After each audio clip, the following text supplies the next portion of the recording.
Hello दोस्तों, स्वागत है आप सभी का एक बार फिर से। दोस्तों, आज मैं आपके लिए लेकर आऊँ साइंस के बहुत ही ज़्यादा इंपॉर्टेंट सवाल जो आपकी सभी प्रतियोगिता परीक्षाएं स्पेशल रेलवे के लिए काफ़ी ज़्यादा इंपॉर्टेंट होने वाले हैं। और गाइज, आज जो हम शुरू करने वाले हैं वो है जीव विज्ञान, जिसे हम बायोलॉजी कहते हैं।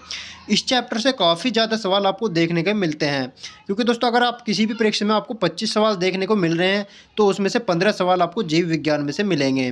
तो चलिए बिना किसी देरी के आज की क्लास शुरू करते हैं।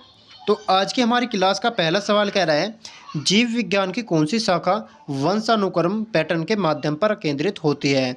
तो आपको बताना है कि कौन सी शाखा है जो वंशानुक्रम पैटर्न के माध्यम पर आधारित होती है।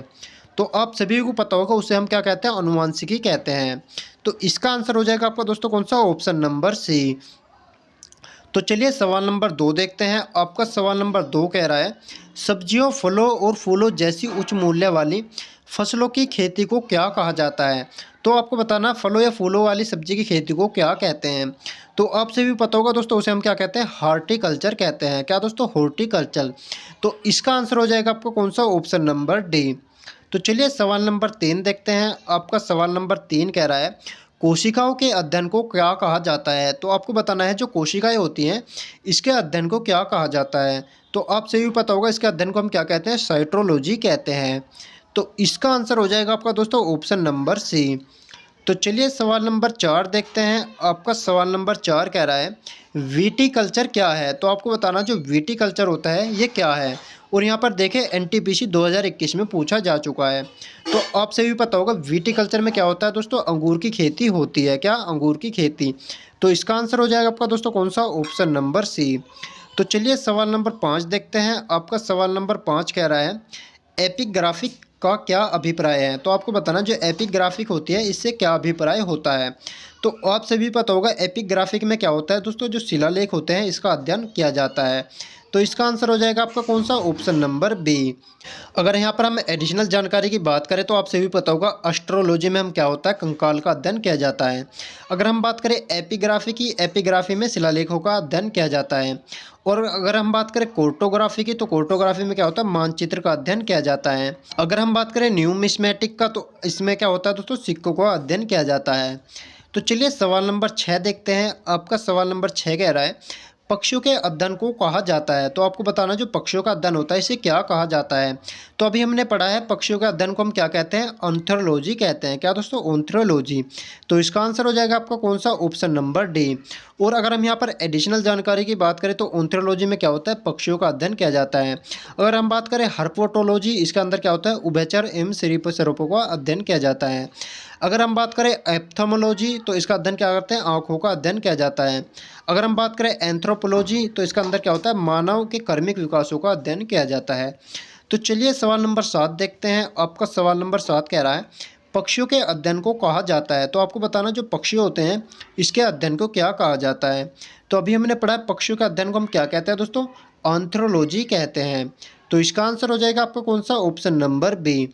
तो चलिए सवाल नंबर 8 देखते हैं। आपका सवाल नंबर 8 कह रहा है, सेरीकल्चर शब्द निम्नलिखित में से किससे संबंधित है। तो आपको बताना जो सेरोकल्चर होता है इसका संबंध किससे है। तो आपसे भी पता होगा सेरीकल्चर में हम क्या करते हैं, रेशम की खेती करते हैं। तो इसका आंसर हो जाएगा आपका कौन सा, ऑप्शन नंबर बी। अगर हम यहाँ पर एडिशनल जानकारी की बात करें तो यहाँ पर देखिए सेरीकल्चर में क्या करते हैं, रेशम कीट का पालन किया जाता है। अगर हम बात करें पीसीकल्चर तो पीसीकल्चर में क्या होता है, मत्स्य पालन का अध्ययन किया जाता है। अगर हम बात करें एपीकल्चर, एपीकल्चर में क्या होता है, मधुमक्खी पालन का अध्ययन किया जाता है।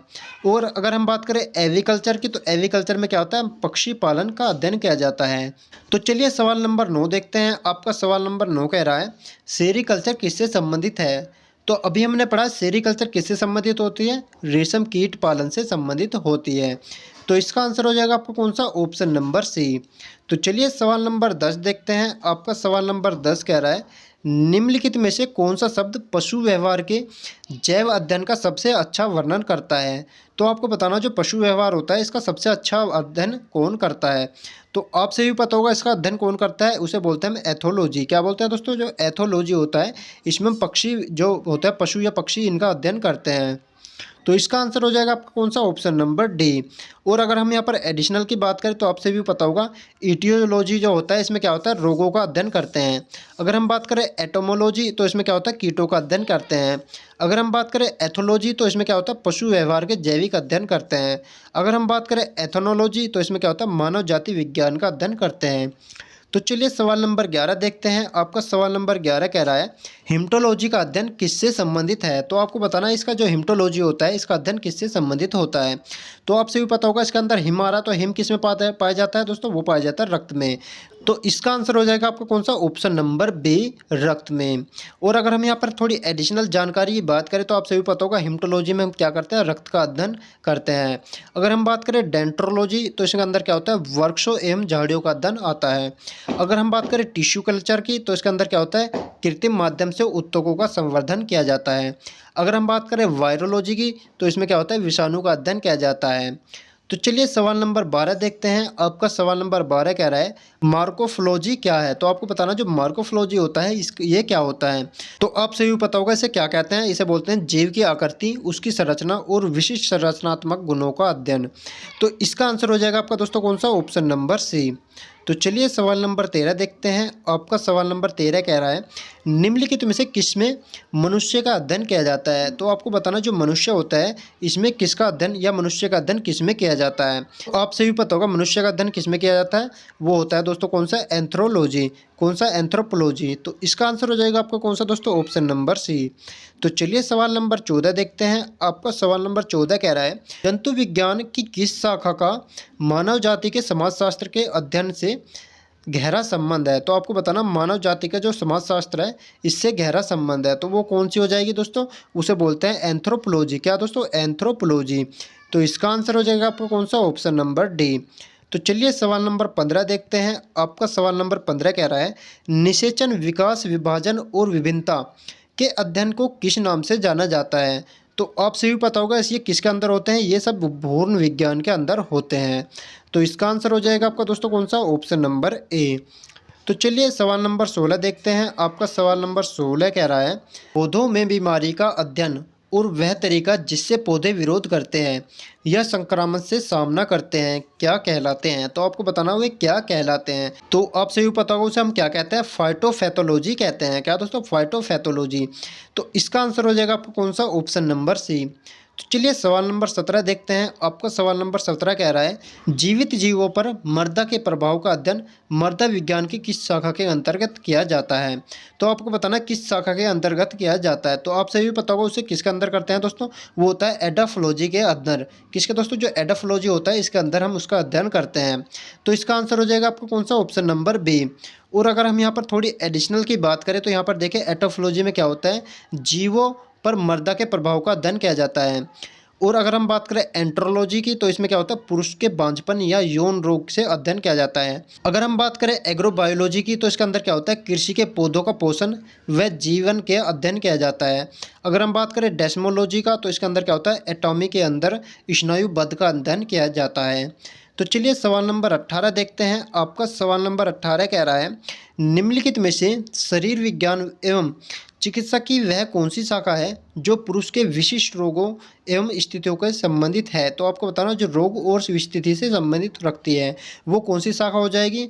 तो वो आप सभी को पता होगा, उसको हम बोलते हैं क्या दोस्तों, एंट्रोलॉजी। क्या दोस्तों, एंट्रोलॉजी।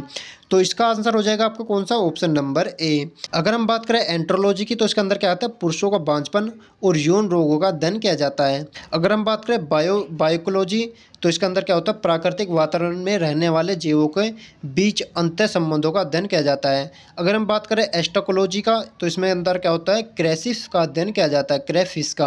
अगर हम बात करें डेस्मोलॉजी की तो इसके अंदर क्या होता है, शरीर संरचना के अंतर्गत स्नायुबंध का अध्ययन किया जाता है। तो चलिए सवाल नंबर 19 देखते हैं। आपका सवाल नंबर 19 कह रहा है, निम्नलिखित में से चिकित्सा विज्ञान की कौन सी प्रशाखा यकृत के उपचार और अध्ययन से संबंधित है। किसकी बात कर, यकृत की। और यकृत किसके अंदर आता है दोस्तों, वो होता है हेप्टोलॉजी के अंदर। किसके दोस्तों, हेप्टोलॉजी के। तो इसका आंसर हो जाएगा आपका कौन सा, ऑप्शन नंबर बी।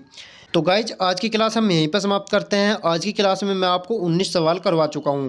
आपको इन 19 सवालों में से कितने सही आए हैं हमें कमेंट बॉक्स में ज़रूर बताना है। और दोस्तों आज की क्लास आपको कैसी लगी? अगर क्लास अच्छी लगी हो तो इस वीडियो को लाइक कर दीजिए और साथ ही हमारे चैनल को सब्सक्राइब करके बेल आइकन को भी दबा दीजिए ताकि आने वाली वीडियो का नोटिफिकेशन आपको समय से मिलता रहे। तो गाइज मिलते हैं आपसे अपनी नेक्स्ट वीडियो में, तब तक के लिए धन्यवाद।